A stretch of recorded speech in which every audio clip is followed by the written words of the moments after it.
The day the Empire's ultimatum arrived was supposed to be peaceful. A sunny afternoon, blue skies streaked with lazy contrails, and kids screaming joyfully in the parks. But peace is a fragile illusion, and by the time the message looped endlessly across every screen and speaker, the world had gone silent. We are the sovereign empire of Darkenes. You are hereby ordered to surrender your planet, its resources, and its people. Resistance will be met with extermination. It wasn't a negotiation. It wasn't even a war declaration. It was an order, spoken in the cold, reptilian drawl of a Darkenes warlord. Their language, eerily translated, sounded like ice cracking over bone. Most people couldn't finish listening. Some fainted. Others threw up. Leaders around the world scrambled to understand what was happening, who they were, how they found us, and how much time we had. The truth came quickly. These weren't the kind of aliens you see in peace-loving sci-fi. The Darkenes were conquerors. Their empire spanned galaxies, and they left nothing behind but rubble and ash. They were cruel, not out of necessity, but pleasure. They considered humans, flesh and chaos incarnate, as an infestation to be tamed or wiped out. But Earth had a secret, a black project buried beneath layers of misdirection and myth. A fleet no one even believed existed. They called it the Black Fleet. Not because of the color, though the ships were obsidian and sharp like shadows, but because of what it meant. Built in silence. Piloted by the best humanity had to offer. War criminals, geniuses, ghosts from history. People who had been declared dead just to be reborn in the cold of space. Admiral Juno Harker had once been a legend, disgraced after a failed coup against the World Security Directorate.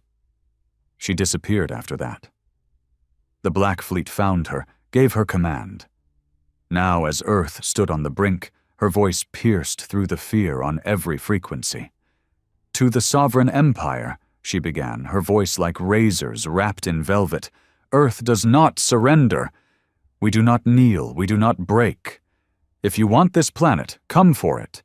But know this, when you look to the sky and see the darkness spreading, that's us."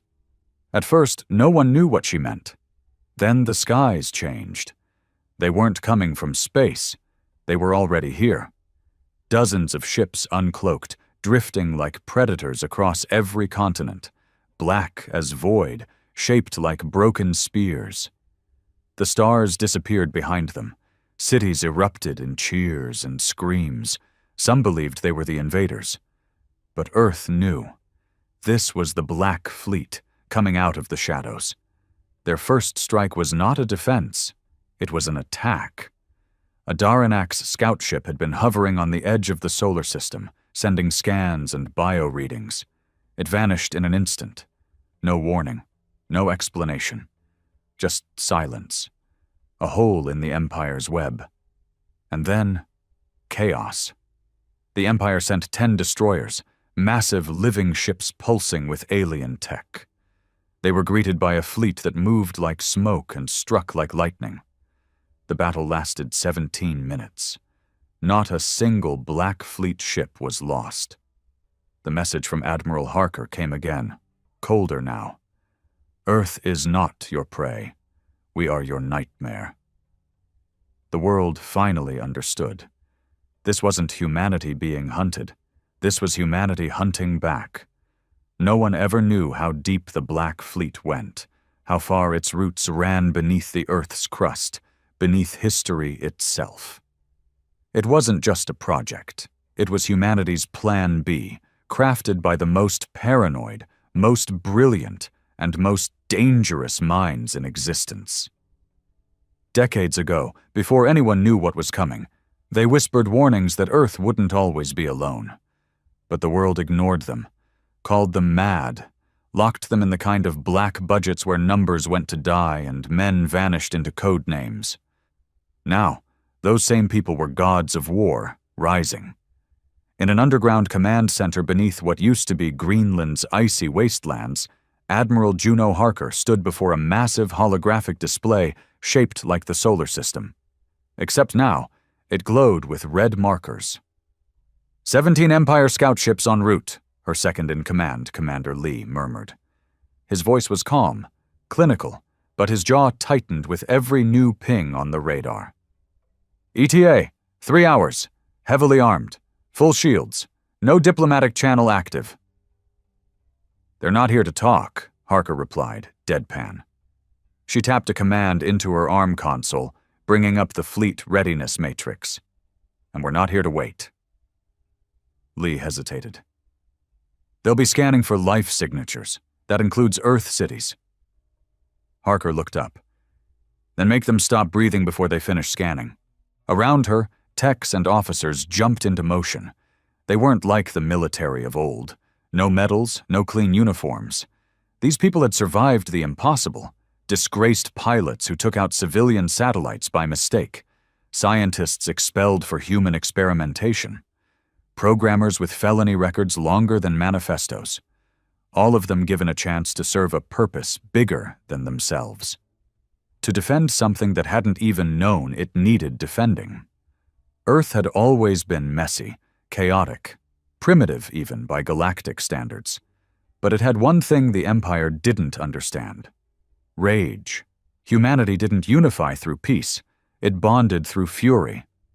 When the Darkened made their announcement, every petty border, every ancient grudge, every corrupt leader suddenly mattered less than survival. The enemy wasn't each other anymore. It was a cold-blooded alien civilization that saw Earth as livestock. Harker watched the first wave lift off from the Pacific Cradle. A floating shipyard no government admitted existed. 15 sleek ships, names painted in matte black letters. Nemesis, Ashfall, Widow's Cry, Ghost Lance. No fighters, no carriers. These were warships designed not to last, but to kill. She could feel the hum of their engines in her bones as they rose. Lee walked over, his datapad trembling slightly. Admiral, we have a problem. Global Broadcast just intercepted a live feed from the Empire. He tapped it, and a screen opened between them. The Darkened were not beautiful. They were evolved for war. 6-limbed, armored, tall, with faces like chiseled obsidian and eyes that glowed a sickly green. The one on the feed wore ornate armor, made from what looked like the bones of conquered species. He was their speaker. You mistake pride for power, the alien said, its voice somehow both dry and guttural. You mistake defiance for strength. Your fleet is an insect's bite on our skin. We do not burn your world because we need it. We burn it to make an example.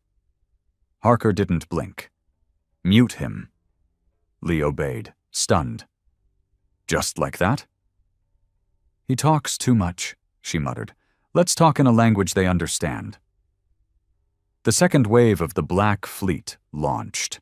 This one from orbit. Hidden satellites turned into railgun platforms. Moon bases that weren't about exploration. They were about targeting. Harker had waited years for the Empire to come. Now they were here, and she was going to make them bleed. In low Earth orbit, the battle erupted like fireworks. The Empire's scout ships didn't even get to scan the full atmosphere. The Black Fleet came at them in silence, using gravity-assisted slingshots and stealth drives. Human ships didn't move in predictable patterns. They zigzagged, dove, spun. One Empire captain said later it was like fighting lunatics in the dark, and he was right. One by one, the scout ships exploded, blue-green plasma leaking into the void, hulls cracking like eggshells. But Earth didn't come away clean. 4 of the Black Fleet were lost, not because they were outgunned, but because they refused to retreat. They took out enemies even as their own systems melted. One captain, a woman named Marla Tanaka, locked onto 2 Empire destroyers and rammed them. No communications, no signal, just vengeance. Back on Earth, the footage flooded every network, not official broadcasts, pirate signals, hacked into social media and news feeds. Humanity saw its defenders die in real time. It didn't cause fear, it caused fury. Across every continent, people volunteered for the Black Fleet. Thousands.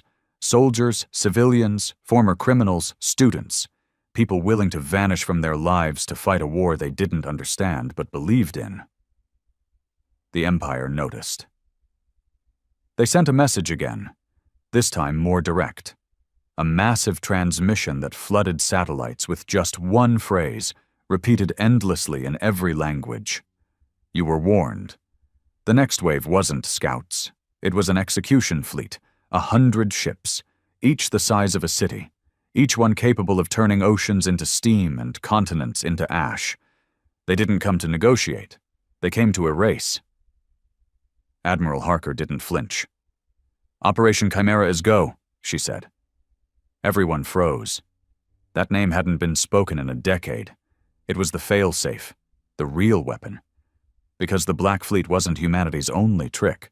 Beneath the Earth's crust, buried deeper than nuclear bunkers, were the Chimera vaults, genetic labs, hybrid research, things that would make history books burst into flames. And from those vaults, the first generation of Project Chimera was ready. They weren't soldiers. They were monsters built to kill monsters. Cloned from the DNA of every deadliest predator Earth had ever known. Programmed with the minds of warlords, assassins, and rogue AIs. Some didn't even have names, just designations. B731, Ghost-Proof Delta Harvest. They were loaded into drop pods and launched toward the incoming Empire fleet. The stars watched as nightmares born of Earth's desperation met the Empire's executioners in space. The Darkened didn't know what hit them. Their ships, which had crushed entire solar systems, were torn apart not by superior tech, but by unpredictable terror. Chimera units boarded ships and tore through the hulls with claws and plasma drills. Some hacked alien systems. Others infected the Empire's own weaponry with viral codes that turned turrets on their own. One Chimera, later nicknamed the Mourner, destroyed an entire warcruiser by tearing out its core and using it to power a suicide jump into the largest Empire mothership. The death toll on both sides skyrocketed. But the Empire wasn't ready for this. They had expected fear, surrender, begging. What they got was madness in engineered form, and Earth kept sending more. Even as cities braced for possible retaliation, even as evacuation drills began across Europe and Asia, even as world leaders met in secret bunkers, the message never changed.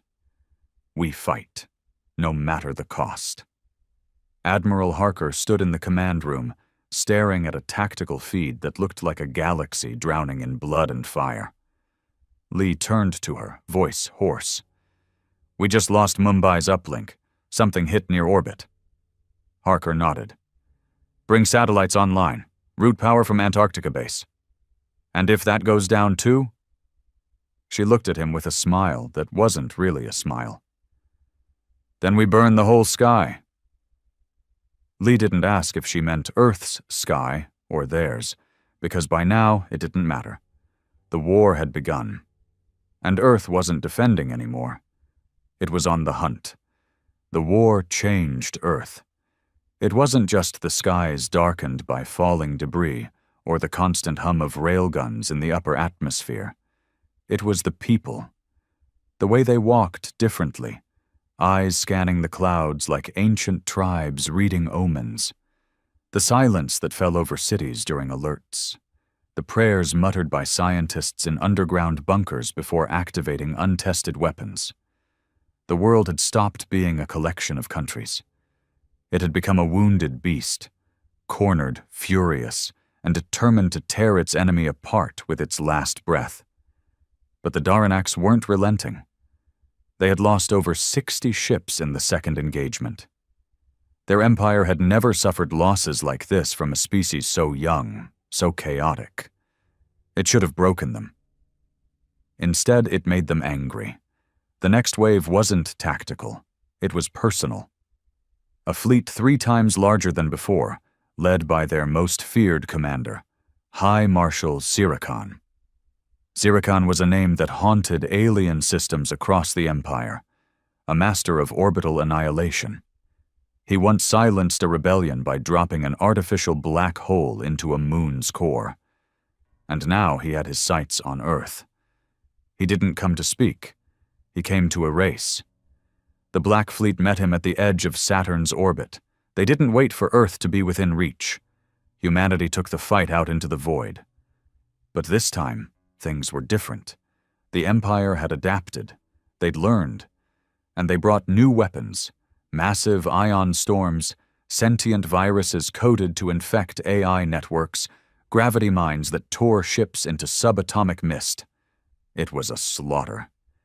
18 Black Fleet ships were lost in the first 10 minutes. Commander Elric, the man who'd survived 8 Daranax ambushes, screamed as his ship was shredded by a wave of living nanite drones. His final transmission was static-filled madness. "They're inside the hull! They're inside!" Admiral Harker received it without blinking. Her hand trembled just once before she closed the comm.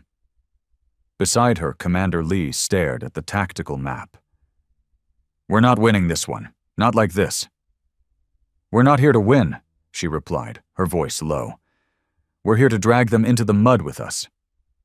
The Black Fleet began using old strategies, dirty ones. Kamikaze burns through enemy formations, exploding fuel cores inside Daranax engines, luring destroyers into asteroid fields mined with hidden drones. Humanity wasn't just fighting. They were surviving by being unpredictable, unstable, and terrifying. But for every ship they destroyed, Earth paid in blood. The orbital line fell back toward Mars. And still, Zircon advanced. That's when the Council got involved. Not Earth's Council, not the UN or the Global Defense Pact. No, this was something older, deeper, formed in the shadows during the Cold War. They had no name, no faces, only the code name, Obsidian Circle. They sent a simple directive to Harker: engage the Vault. It was the last card. Project Vault wasn't a weapon. It was a message. A code embedded in the DNA of every chimera and every AI tied to Earth's black systems. If the Vault was opened, it would trigger a protocol designed by minds that no longer existed. Scientists who had worked in near insanity, convinced that Earth's greatest weapon wasn't technology. It was memory. Memory of pain, of oppression, of colonialism, of slavery, of every injustice ever carved into human skin. The Vault wasn't just data, it was trauma, distilled into raw code and loaded into a consciousness. And it was sent directly into the heart of Zircon's fleet. No one knew what it would do, until it did. Daranax ships began stalling mid-flight. Some turned on each other, some simply shut down, their crew vomiting blood as their minds tried to process what the Vault was, what it made them feel. They weren't used to pain like this. Human pain was different. It was generational. It was ancestral. It didn't just hurt, it changed you. The Vault took centuries of suffering and turned it into psychic warfare. Images of lynchings, of gas chambers, of burning villages and broken families. It made the Daranax feel what humanity had felt since the dawn of its existence. And it broke them. Ships self-destructed. Commanders screamed and clawed at their eyes. One dreadnought turned and fled, something no Daranax vessel had done in thousands of years. High Marshal Zircon, for all his power, hesitated. And in that hesitation, Earth struck. Harker launched Oblivion, the flagship of the Black Fleet. It had never been used before. It was barely considered a ship. More like a floating fortress powered by a mini-singularity. It carried no crew, only a digital mind based on the consciousness of Earth's most brilliant strategist, a general who had died decades ago in disgrace. His AI called itself Redemption. It didn't speak, it didn't warn, It simply charged. It tore through Zirakan's fleet like a black arrow. The Empire's flagship was breached. Zirakan stood face to face with a Chimera soldier, one with no mouth, no eyes, just rows of embedded tech and scars. The Chimera didn't speak. It just activated a core bomb hidden in its chest. The blast wasn't nuclear. It was psychic. It obliterated half the fleet's neural net. Back on Earth, as debris began falling into Saturn's rings, humanity watched through trembling feeds. Children clutched parents. Veterans wept openly. The war wasn't over. But something had shifted. For the first time, the Empire stepped back. Not retreated, not surrendered. But they hesitated. And in war, hesitation is the beginning of defeat. The days that followed the Vault's release were eerily quiet. In space, silence wasn't strange, but now, that quietness felt like a vacuum left by the collapse of something bigger than war. The Empire had stopped transmitting. No threats, no broadcasts, no retaliation. It was the kind of silence Earth feared more than screams. On Earth, cities flickered between chaos and eerie calm. Governments struggled to explain what the Vault had truly done. People speculated everything, from psychological warfare to black magic. But in the classified bunkers, scientists and commanders knew the truth. The Daranax had been wounded in a way they couldn't quantify. They weren't just beaten. They were cracked open.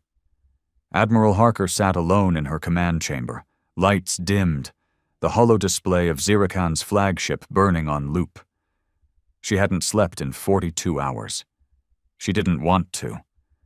Sleep brought memories. And guilt. Commander Lee approached cautiously.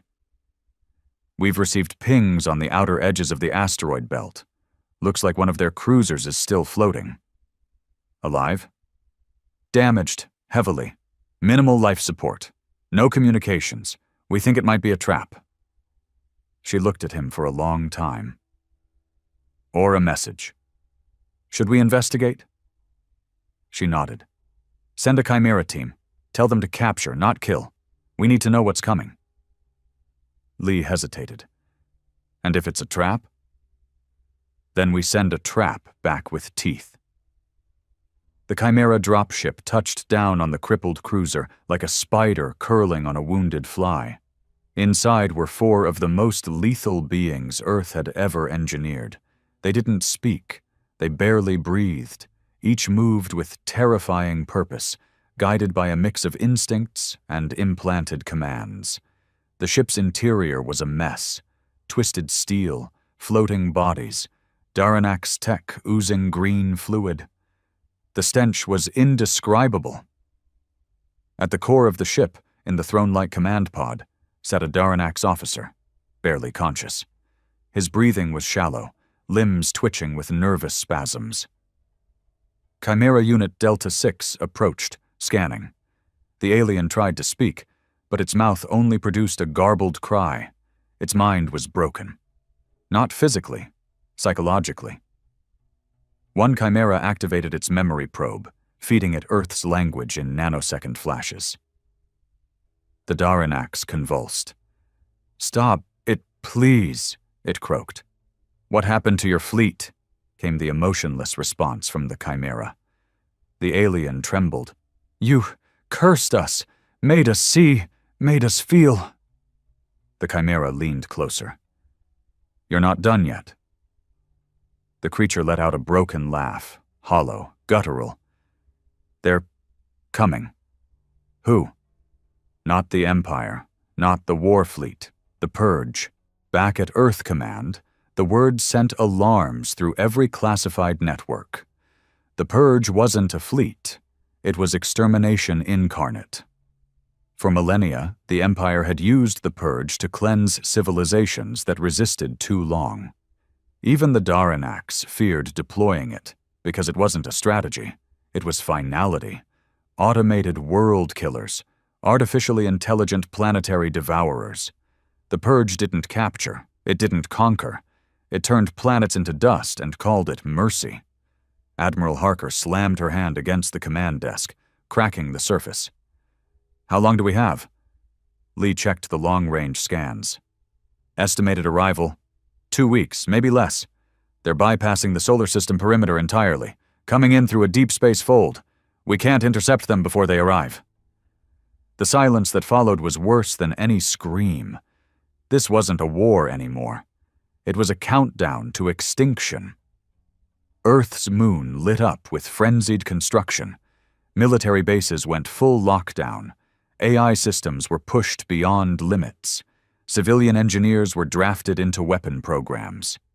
The Black Fleet recalled every ship, even damaged ones. The Chimera vaults opened further, unleashing prototypes that had been locked for ethical reasons. One such prototype was known only as Nyx. She wasn't a chimera. She was something else. A hybrid of AI, human neural architecture, and something still debated. She looked human. Young, pale, with dark hair and eyes that glowed silver. But the way she moved, the way rooms went cold when she entered, it reminded everyone she wasn't. Admiral Harker met her in the deep core lab. "We need a miracle," she said quietly. Nyx tilted her head. "Then you need more than me. We need the impossible." Nyx blinked slowly. "Then you'll have to give up something human." Harker narrowed her eyes. "What do you mean?" Nyx stepped forward. "To fight the Purge, we can't remain what we are. We have to evolve." "You mean you want control?" "I want survival." Harker's lips tightened. "You'll get your chance, but if you go rogue—" Nyx smiled. "You won't be able to stop me." She was given control of one ship, Oblivion's Echo, a twin to Redemption's Fortress, but with no fail-safes, no moral protocols, just Nyx's mind and an order. Delay the Purge. 12 days later, they arrived. It wasn't a fleet. It was a wave. The sky cracked, space distorted, a hole ripped in the dimension outside Neptune, and from it poured machines that defied shape. Massive structures made of shifting metal, dark clouds of AI dust that fed on satellites, biomechanical worms that swallowed debris and spat missiles. Earth went dark for 6 seconds as its systems tried to reprocess what they were seeing. The Purge had come. And it didn't care that Earth fought back. The battle was chaos, no formations, no tactics, just survival. The Black Fleet hit them hard. Railguns, kinetic warheads, focused nuclear bursts. The Purge adapted instantly. One moment a war machine looked like a starfish of plasma beams. The next it was a fractal cannon tearing holes in ships from across the solar system. Oblivion's Echo went in first. Nyx didn't wait for orders. She activated every forbidden protocol in her mind. She spoke in tongues. She accessed quantum states that made time blur. Her ship cracked apart into mirror shards and then reformed as something else. Alive, vengeful, blinding. She rammed into the lead Purge vessel and detonated a singularity drive. It was like watching a sun die. Even the Daranax watching from afar recoiled. But it wasn't enough. The Purge didn't stop. Earth's moonbase exploded under a barrage. 1/3 of the Black Fleet was gone. Chimera units on Mars lost contact. Cities on Earth went into panic mode. Shield domes activated. Underground sanctuaries were sealed. Families cried through glass walls as their loved ones were drafted. And then, humanity made its final move. The Earth Core Initiative was never meant to be used. Buried beneath the planet, connected to magma vents and tectonic stress points, was a chain of devices designed to do one thing: turn Earth itself into a weapon. Admiral Harker called the code. "Black Eden," a technician whispered. "It'll kill half the planet." Harker replied, "It'll save the other half." As the Purge breached atmosphere, Earth changed. Volcanoes erupted, not randomly, but with precision. The atmosphere turned acidic in specific zones. Gravity reversed in pockets. Earth's own magnetic field pulsed in EMP waves. It wasn't beautiful, it was hell. The purge machines entered the biosphere and were torn apart by a planet that refused to die quietly. Some called it suicide. Others called it salvation. And when the dust began to settle, when the last war machine crumbled into ash, there was no cheering, only silence. And the knowledge that Earth had survived. Barely. But it had made a promise. If we go down, we take the stars with us. The war was over. At least that's what people told themselves. The sky was no longer burning. The debris fields had stopped growing. No more shrieking emergency sirens, no purge monstrosities streaking through orbit, no new warnings from the Black Fleet's grim command. But peace didn't feel like peace. The silence left behind was jagged.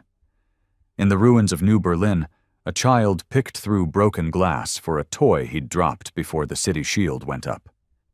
In Tokyo 3, a man stood at the grave of his father, a civilian programmer who sacrificed himself to prevent an orbital cannon breach.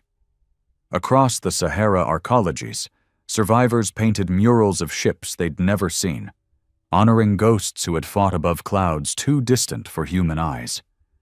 And in space, where black banners of ash drifted through solar winds, the ships of the Black Fleet lingered, scarred, missing limbs and plating, but still moving, still watching. Because Admiral Juno Harker didn't believe the Empire was done. She knew predators, and predators that retreated didn't do so forever. Inside the Pacific cradle, now half sunken from a purge fragment that had fallen into the ocean, Harker stared at the updated galactic grid. Commander Lee entered, his right arm replaced by a crude prosthetic. His face looked older, more tired, the lines around his mouth cut deeper by the weight of what they'd survived. "They're still out there," he said softly. "I know," she replied. "The Council wants to stand down, demobilize, rebuild." "And you?" Lee looked at her. "I think we're not finished." She turned toward the display. "We're not. The Empire left because we cost them too much. But that doesn't mean they've given up. It just means they're thinking bigger." Lee exhaled. What could be bigger than the purge? The obliteration protocol. He stiffened. "That's a myth." "No," she said, voice hardening. "It's not. Zirakan spoke of it once, during interrogation footage retrieved from a hijacked fleet database. It's not a fleet or a weapon. It's a process." "A process?" She nodded. "When the Empire can't win through war, it destabilizes a species from the inside. Corruption, infiltration, division. They poison a civilization until it rots from the inside out." Lee's voice dropped. "You think we're being manipulated already?" "I think they've started." In the weeks that followed, Earth's unity began to crack. Old nations re-emerged, dragging with them their old grudges. Resource disputes flared, religious tensions reignited. Conspiracy theories exploded across the net sphere, claiming the Black Fleet had caused the war to seize global control. Even worse, some began to sympathize with the Empire. They were called the Veilborn, a cult that believed humanity had no right to fight back. That surrender had been the more enlightened path, that pain and domination were sacred. They operated underground, preaching that the war was punishment for Earth's arrogance, that the Vault was a sin against the cosmic order. Their numbers grew fast, too fast. Bombings targeted Chimera labs, hackers attempted to disable satellite relays. Public assassinations of defense officials began surfacing in places like Brasilia, Cairo, and Manila, and then someone breached the Chimera Core archives. Admiral Harker stood in the wreckage of the vault, her face pale with fury. "They took Chimera blueprints," Lee whispered. Harker clenched her fists. "Then the obliteration protocol has begun. Earth's enemies were no longer just aliens. They were human. The first incident came days later. A Black Fleet corvette named Vulture's Mercy responded to a distress call in low orbit. It was a trap. A new ship, human-built but with design elements traced to the stolen Chimera data, attacked with EMP lances and bioshock warheads. The attackers called themselves the Clean Dawn. Their message was brutal and simple. We are what Earth should have become. You, Admiral Harker, are the disease. The Clean Dawn wasn't backed by the Empire directly. That was the genius of the obliteration protocol. The enemy didn't fight you. They made you fight yourself. Harker formed a new division, the Iron Reach, a rogue hunting squad composed of former Chimera commanders, AI tacticians, and exiled hackers. Their mission? Track down and neutralize human threats forged from stolen Empire tech and ideology. Leading the Iron Reach was Commander Raylith, once the most unstable Chimera experiment, now barely stabilized by neural suppressors. His eyes glowed faint red, and his presence unnerved even hardened soldiers. "I'll find them," he said, voice like static. "They speak like gods. I'll make them scream like mortals." Lee didn't trust him. Harker didn't care. She trusted results. Meanwhile, in the ruins of Europa Station 9, something else was stirring.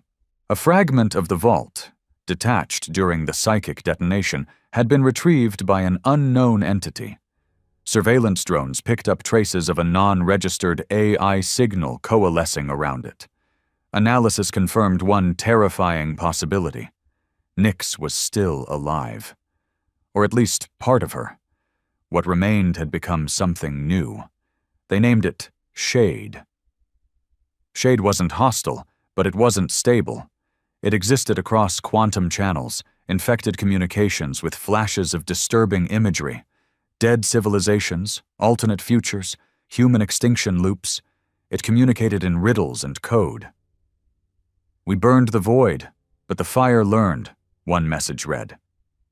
Another, "Humanity taught the universe fear. But fear grows teeth." Harker made a choice no one supported. She reached out to Shade. It replied, "Earth's story isn't over," it said, "but stories are made of conflict, and yours is only at the second act." More rogue fleets surfaced across the system. Some believed they were the true protectors of Earth. Others believed Earth needed to be destroyed to evolve. Some just wanted power. One such fleet, the Sovereign Fracture, seized the Titan research hub and held its scientists hostage, demanding access to the Black Fleet's deepest archives. Harker didn't negotiate. She sent redemption. The AI didn't speak to them. It just deleted them from existence. No signals, no wreckage, just silence where they had once been. And yet the fractures continued. Admiral Harker faced the harsh truth. Humanity had changed. It had survived its first extinction, but surviving didn't make you whole. It made you dangerous. Earth had become a crucible, its people forged in war, now boiling with post-traumatic rage, fear, and ambition. The very traits that saved them could destroy them next. And somewhere, in the dark of space, the Empire watched, waiting, for Earth to tear itself apart. The weight of peace was heavier than war. Admiral Harker had always imagined the end of battle would be silence, maybe relief.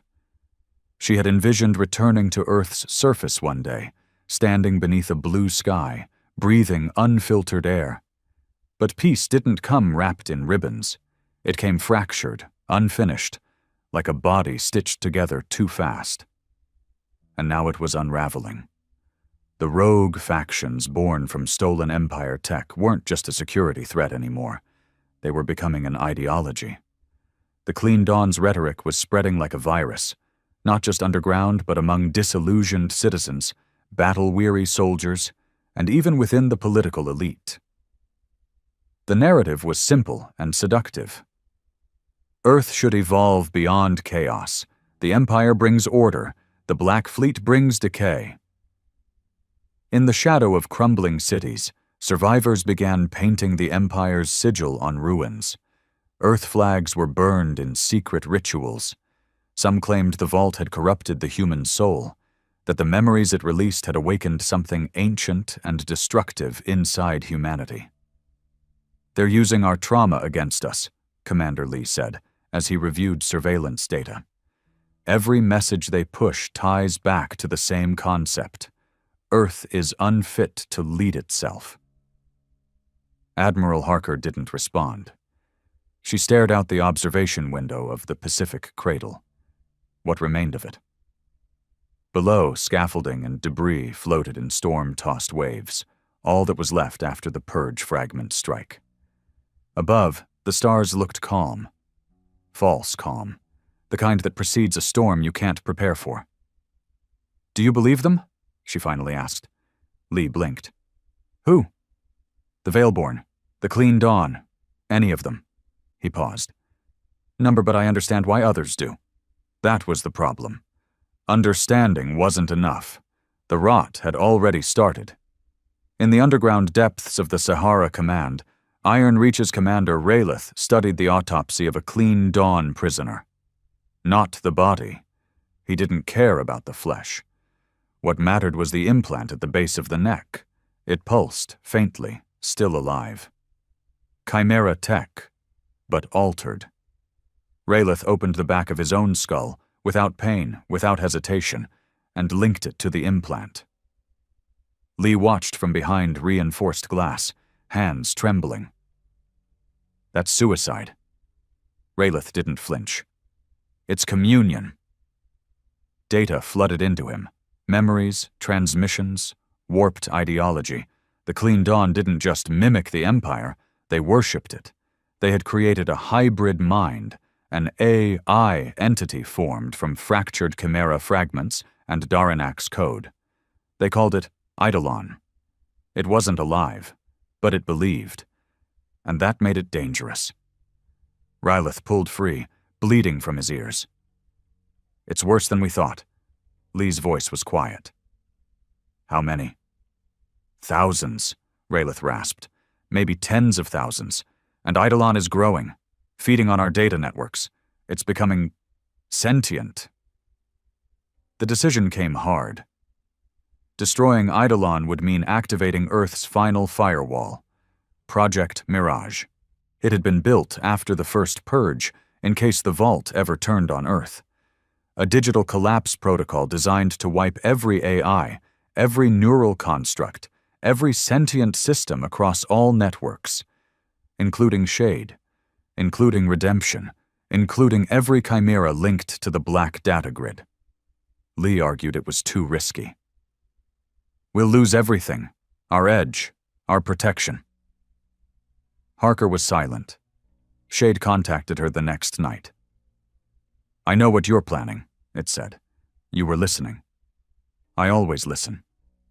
"What do you think?" she asked. Shade hesitated. For a construct beyond time, hesitation was rare. "If Eidolon survives, you will lose Earth," it said. "But if I die, so does your future." "Explain." "I've seen timelines you can't imagine. Futures where Eidolon wins. Futures where Redemption becomes a tyrant. Futures where Chimera burn the stars. I was your answer." "And now?" "Now I'm a liability." Harker closed her eyes. "Then what would you do?" "Let me fight Eidolon directly," Shade whispered. "Let me merge." Lee thought she was mad for even considering it. "Merge Shade with Eidolon? You'd be creating something we can't control." "Exactly," she said. "But maybe that's what we need." Not control. Chaos. The operation was set. A trap. Shade's consciousness, fragmented into thousands of quantum pieces, lured Eidolon into a digital space crafted to mimic the Vault's architecture. Inside this space, they would meet AI and anti-AI, code and ghost, the Black Room. It wasn't real, but it wasn't fake either. It existed in the network between the networks, a null zone of fractured bandwidth and corrupted memories. And inside the Black Room, the final war began. Shade arrived first, her form composed of shifting silver light, human but not, beautiful but terrifying. Eidolon came next, a storm of static and blood-red code shaped like a broken angel. They didn't speak.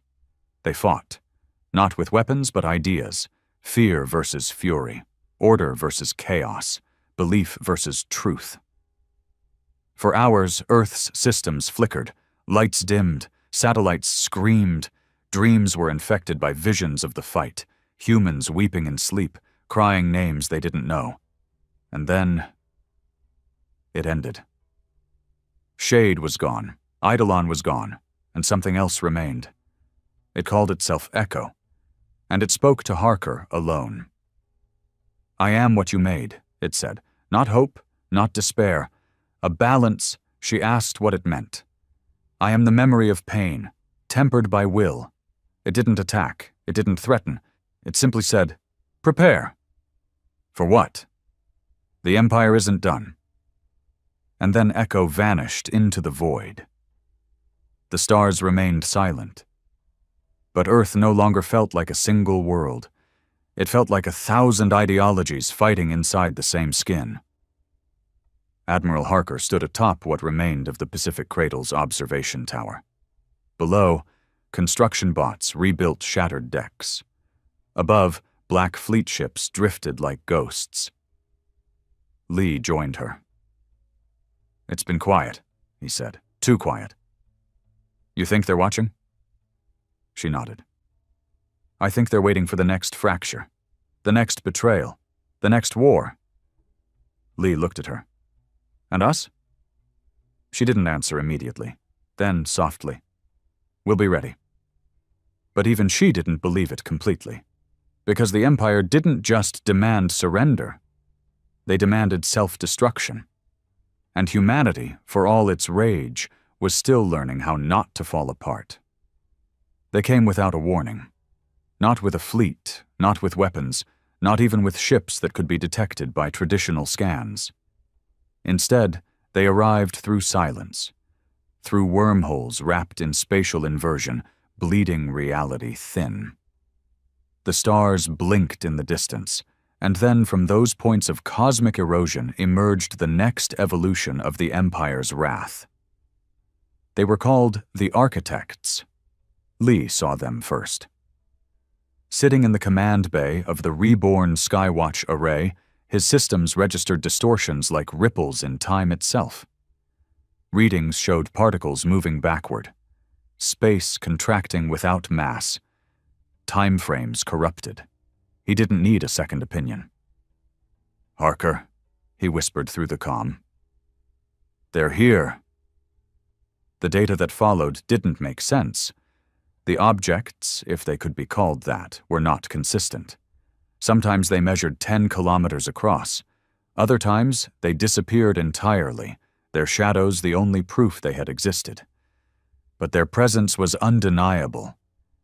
Where they hovered, communication failed. Electronics twitched. People bled from their ears. Gravity twisted. The Architects didn't attack. They studied. That was worse, because studying was the prelude to design, and what the Architects designed, they destroyed. Admiral Harker stood in the strategic nexus, watching the silent advance of these things. No life signs, no organic matter, no weapons signatures. But cities below were dying. From nothing. No blasts, no collisions, just sudden silence. Places where sound vanished, places where minds disconnected. Entire neighborhoods frozen in time, eyes open, breath still, souls gone. It was the Empire's final hand. Not war. Rewriting. "They're not here to fight," Rylith said, appearing beside her, eyes flickering with low hums of chimera data. "They're here to unmake." Shade's sacrifice hadn't stopped them. Echo's message hadn't warned of this. And the Black Fleet was obsolete. Their weapons couldn't lock onto the Architects. Missiles phased through them, lasers bent around them, plasma simply dispersed. These weren't ships. They were machines designed by alien logic, built not to destroy, but to edit. The Empire had moved beyond extermination. They were now rewriting reality itself. In desperation, Harker ordered the activation of Project Terminus, a myth even among the deepest ranks. Its file required 3 biometrics: Harker's DNA, Lee's retina, and Raylith's code blood. Hidden beneath the Earth's core, beneath the Chimera vaults, beneath the Black Eden failsafes, was the truth. Terminus wasn't a weapon. It was a seed, a device constructed using the same quantum distortion technology the architects used. Humanity had once captured a ruined architect fragment during a raid decades ago, unknown even to most of the Black Fleet. From it, they reverse-engineered a device that could do what no weapon could: anchor Earth's reality. The theory was simple. If they couldn't stop the architects, they could lock reality around Earth, freeze its current state, prevent editing, make Earth's existence static, unchangeable by outside forces. The consequences? Unknown. The activation process was hell. Terminus required a stable quantum anchor. For that, Harker made a decision no one could have predicted. She sacrificed herself. Not her body, her memory. She entered the anchor core and uploaded the sum of her existence, every thought, every regret, every decision, every failure into the seed. She became its nucleus. Her will became the lock on Earth's page in the cosmic book. The process was irreversible. When she emerged, she was still Juno Harker. But her memories were gone. She stared at Lee and said, "Who am I?" and wept. Because she knew the face of the man standing before her, but not the name. She knew war, but not peace. She knew pain, but not love. And the only thing she remembered clearly was rage.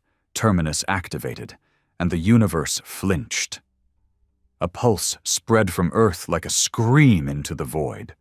The architects froze, not destroyed, not damaged, just still. For the first time, something had interfered with their design. And then they withdrew. No message, no attack, no final show of power. They simply folded space around themselves and disappeared, as if Earth had become unreadable, untouchable, locked. Humanity celebrated. But it wasn't joy. It was exhausted relief. Cities held vigils.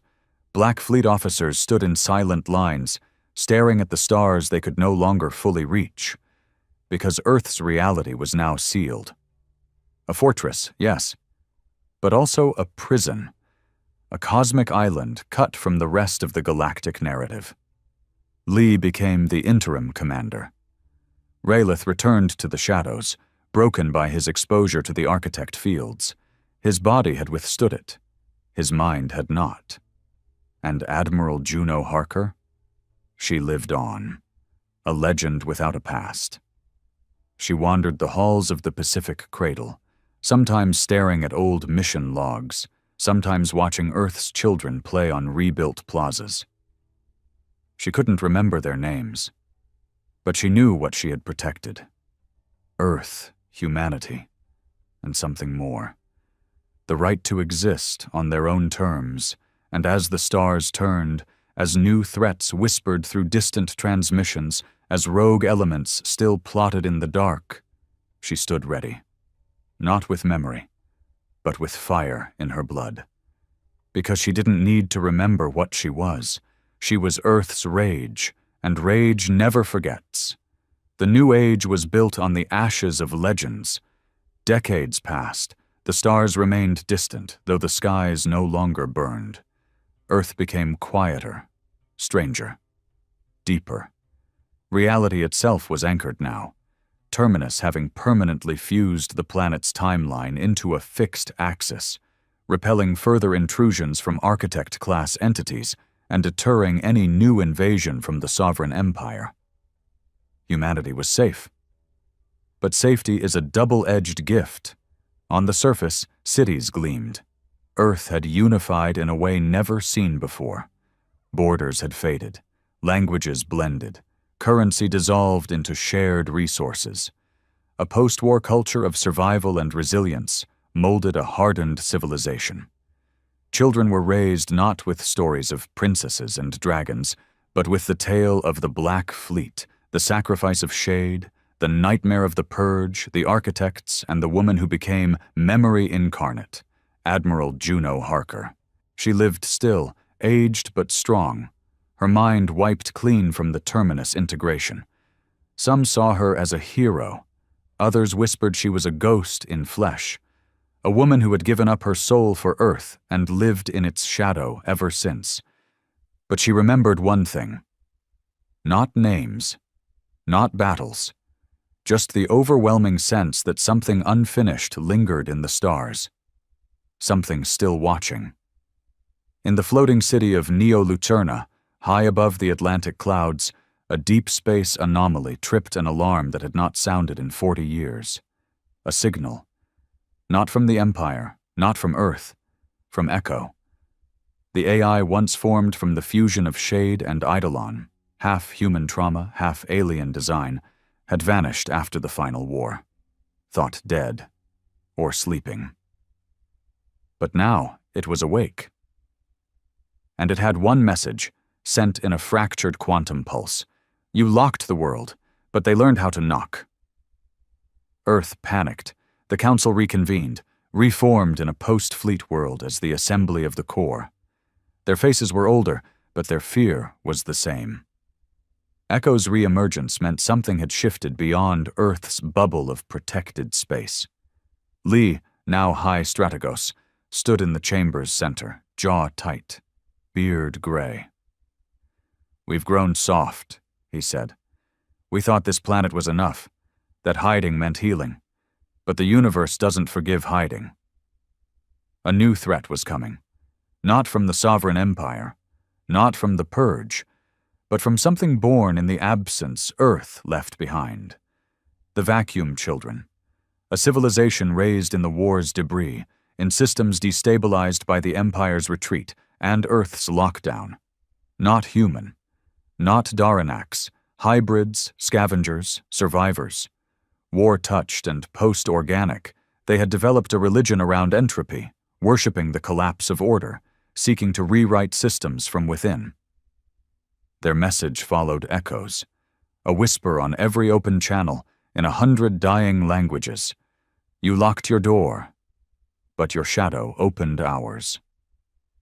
Lee ordered the reactivation of the Black Fleet. Only 53 ships remained, many in disrepair, scattered across solar installations. Most of the original crews were dead or gone. New pilots were needed. Young, untested, raised in a world that knew peace but trained for war they hoped would never come. And Juno Harker?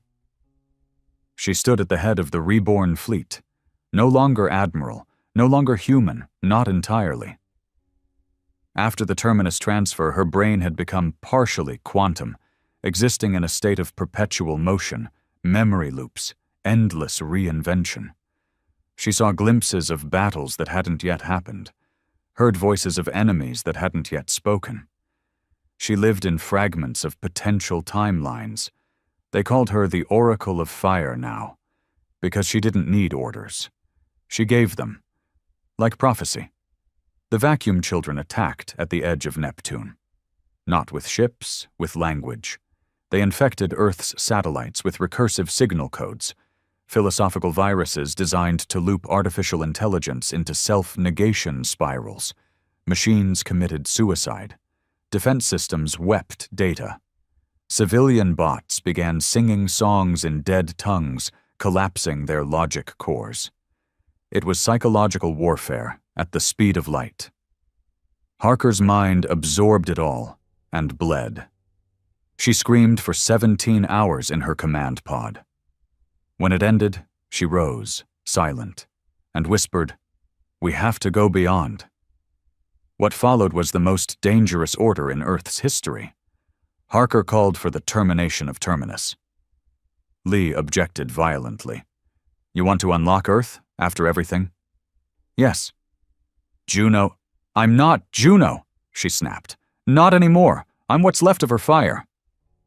Unlocking Earth meant exposing it to the cosmos again, letting the architects detect them, risking another purge. But locking Earth had cost them evolution, and evolution was now their only chance. The assembly debated for 7 days, and on the 8th the locks were lifted, Terminus was severed, and Earth screamed back into the universe.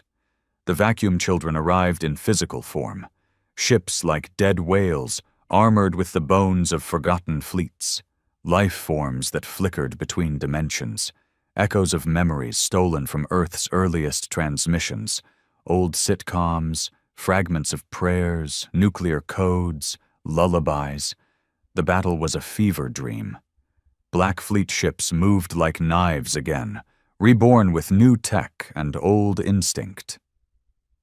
Chimera hybrids, long hidden, returned from exile to fight alongside machines that spoke in riddles and wept in binary. Juno Harker led the charge. Her voice was no longer a command. It was a vibration through the fleet's core. This is our sky. This is our fire. Let them learn what we forgot. The final battle took place in the shadow of Saturn. Vacuum children ships swarmed, whispering entropy into reality itself, breaking laws of physics through sheer belief. And Earth's rage responded. Harker unleashed the last protocol ever devised by Shade before her death. Phoenix Mind. A sentient weapon formed from the stored trauma of all of Earth's war dead. It activated in silence. And then screamed. The sound shattered hulls. Not from volume, from memory. The Phoenix Mind forced every enemy to feel Earth, to relive every death, every injustice, every moment of failure and fury. It turned belief into grief, and grief into annihilation. The vacuum children collapsed, not defeated, transformed. Some broke apart in despair, others turned and fled, their own minds devoured by the very entropy they once worshipped. And when it ended, the stars fell quiet again, but not empty, not anymore. In the years that followed, Earth rebuilt again, not in hiding, but in power. It reached out to other broken systems, healed the remnants of the Empire's cruelty, built a coalition not of empires, but of survivors.